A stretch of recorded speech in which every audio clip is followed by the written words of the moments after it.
Orações que prevalecem contra o inimigo, Chuck Pierce, Rebecca Saitsema. Áudio 4. Oração. Nós devemos nos levantar agora e nos tornar íntimos de Deus. A única maneira de fazermos isso é gastando tempo em comunhão com Ele, em oração. A oração é um diálogo. Se nós dialogarmos com Deus, nós venceremos o nosso inimigo. Este não pode vencer a Deus. É por isso que esse livro se chama Orações que Prevalecem contra o Inimigo. Na medida em que utilizarmos as diferentes formas de oração descritas neste livro, nos tornaremos mais íntimos de Deus. Além disso, enquanto nos tornamos mais íntimos de Deus, nós também conhecemos as obras do inimigo em nosso meio. É tempo de recuperarmos nossas perdas. É tempo de Satanás soltar nossa provisão. É tempo de um liberar de forças. É tempo do povo de Deus invadir o território de Satanás e avançar o seu reino na terra. Nossa oração por você, nos dias a seguir, é que você se conecte ao Espírito de Deus de sabedoria e revelação, para que você tenha tudo necessário para prevalecer e dar um checkmate no inimigo em sua vida, sua família e seu território. Capítulo 2. Conheça o inimigo.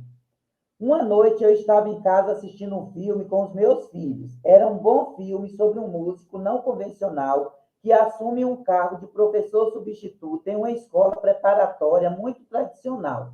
O que chamou minha atenção foi quando ouvi o professor definindo o homem para aquelas crianças. Ele definiu o homem como um indivíduo que tem tanta influência ou autoridade em sua vida que sua liberdade se torna vedada e controlada. Que interessante. Isso se parece com a definição de Isaías a respeito de Lúcifer. Depois de descrever a ostentação de Satanás e sua queda final, Isaías 14:16 diz: os que te virem te contemplarão, considerar-te-ão e dirão: é este o homem que fazia estremecer a terra e que fazia tremer os reinos? ênfase acrescentada. Nós vemos na Bíblia que existem muitos exemplos de um homem, entre aspas. Faraó era o homem, Faraó era o homem. Os amalequitas eram o homem. Jezabel e Acabe formaram um time para se tornarem o homem. No Novo Testamento, nós encontramos Jesus tratando com o homem e o chamando de Satanás. Conheça o inimigo de vista. Eu creio que é muito importante conhecer o propósito geral de algo. Em outras palavras, por que nós fazemos o que fazemos? Por que nós tentamos entender alguma coisa? 1 João 3,8 esclarece bastante a respeito do inimigo. Quem comete o pecado é do diabo, porque o diabo peca desde o princípio. Para isto o Filho de Deus se manifestou, para desfazer as obras do diabo. Cada vez que nós pecamos, quem está por trás disso? O diabo. Alguns podem questionar essa afirmação, mas nós devemos nos lembrar de que ele é o pai de todas as mentiras e o autor de todos os pecados.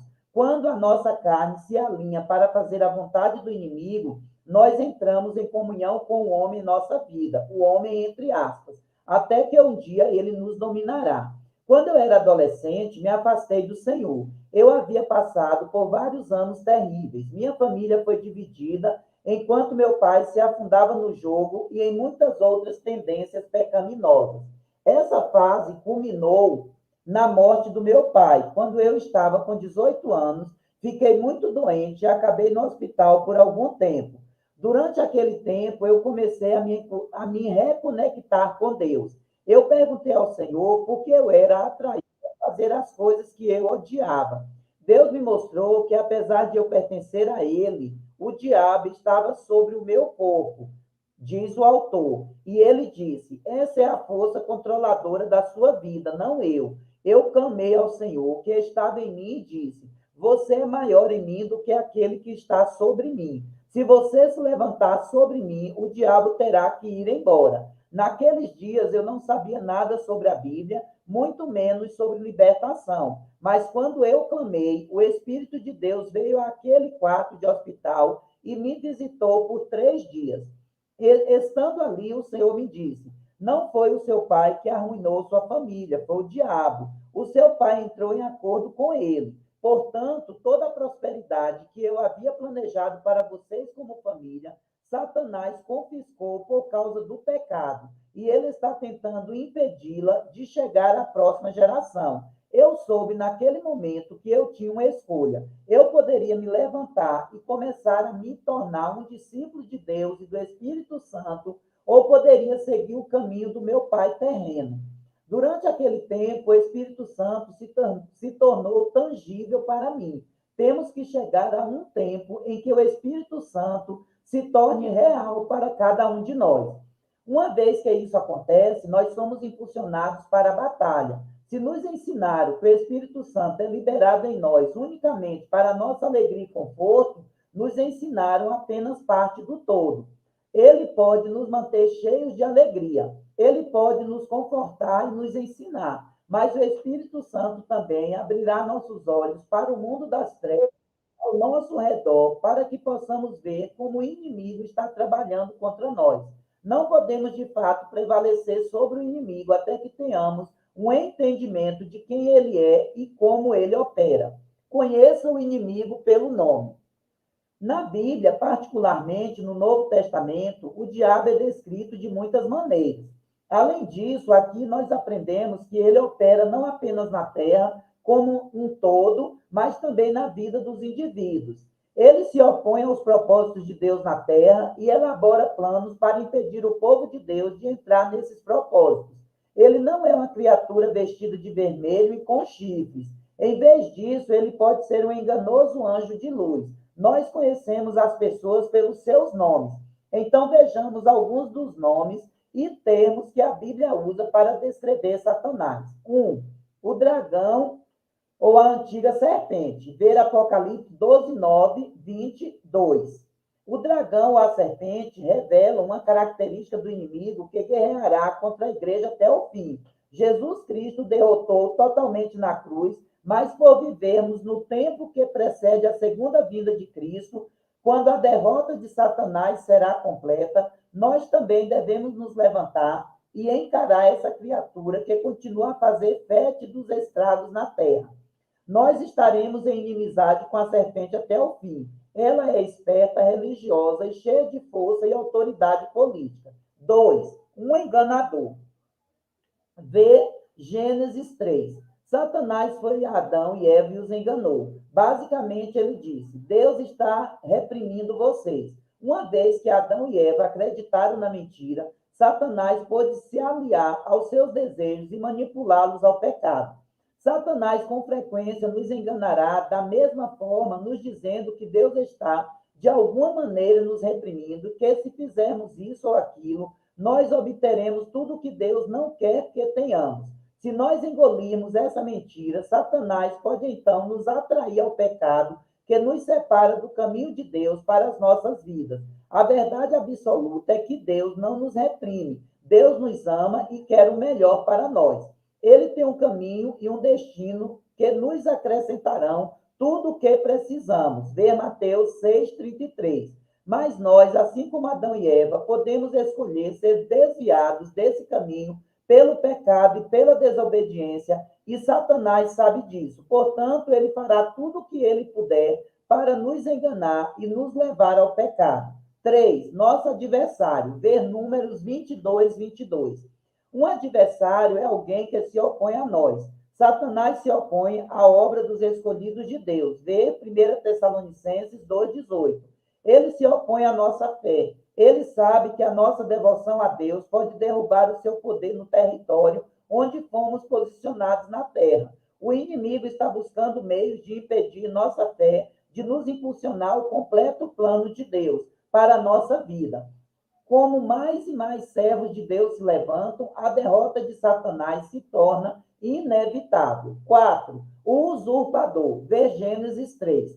Quando Satanás desobedeceu a Deus, ele tentou usurpar o lugar legítimo de Deus. A ruína de Satanás foi que, antes de ser expulso do céu, ele teve um desejo excessivo de que os anjos o admirassem. Ele, então, buscou se exaltar mais que a Deus ao usurpar e trair seu Criador. Satanás tem trabalhado da mesma maneira de mesma maneira através das eras. Ele busca meios de destronar Deus no coração dos indivíduos e nos territórios.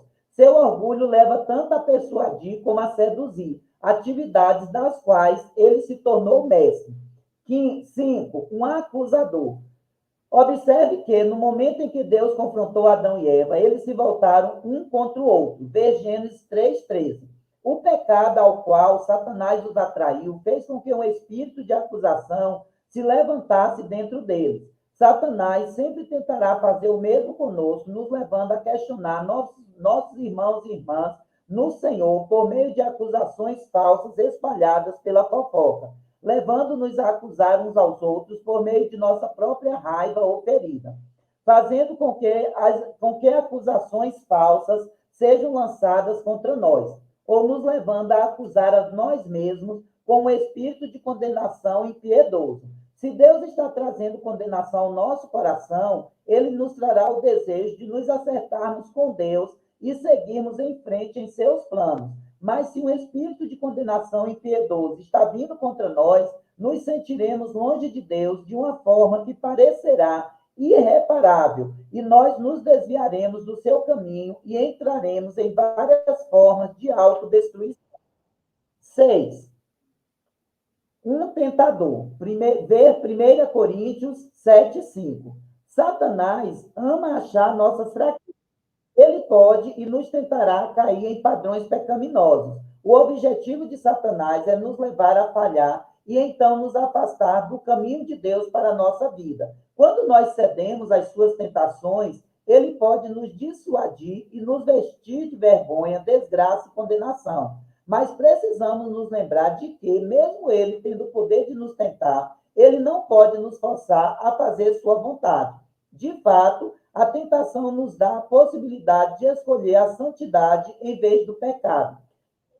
Hoje nos mostra que nós podemos até considerar essas coisas como uma alegria. Se nós não permitimos que o tentador nos domine, nós podemos usar as suas tentações para produzir uma fé vitoriosa em nossas vidas e poderemos nos regozijar em sua derrota. Louvado seja Deus. Até o próximo áudio. Deus abençoe a sua vida. Em nome de Jesus Cristo, nosso Senhor e Salvador.